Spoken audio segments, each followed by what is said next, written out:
Frank Johnson, you're the band secretary and you have been the treasurer and you played with the band for many, many years. That's right. That must have been a great day at Knowsley Hall. Eh? It was a great day. I should imagine when the band met the King and parts of the royal family and this sort of thing. Sure, they enjoyed it.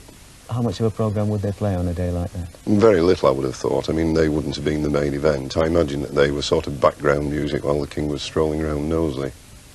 And of course Bess's was the band at that particular time. Well, I think it still is. Yeah.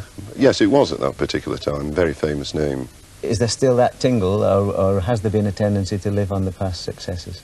I think there's always a tendency when you've got a history like ours to look back to the past, but I don't think we live in the past. I think we're always looking forward at Bess's. Now, this touring that used to happen, where the band used to go abroad for months at a time, are those days gone forever now? Well, we're going to Finland later on this year, but we shan't be away for 18 months as the old band were. I think our wives might frown a bit if we stayed away from home for that length of time these days. Yes, because you couldn't take them with you at all. Not really, no. Families and things like that. Well, it's not really carrying coals to Newcastle, but I think when we're playing, you know, we need to be dedicated to the band.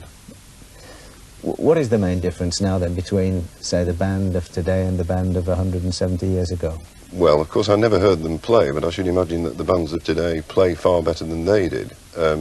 Possibly they were able to dedicate more time to it than we can. We all have our own jobs to do, and we're absolute amateurs in the true sense of amateur. We don't get paid for playing. We've got jobs of our own and this sort of thing. They used to finish for 12 months and get another job when they came back. Yeah. You can't do that these days. And what's it like financing the band these days? We finance the band from concerts and engagements and this sort of thing. We're not sponsored in any way, and we fight shy of sponsorship because of the name of the band, which we consider to be sacrosanct.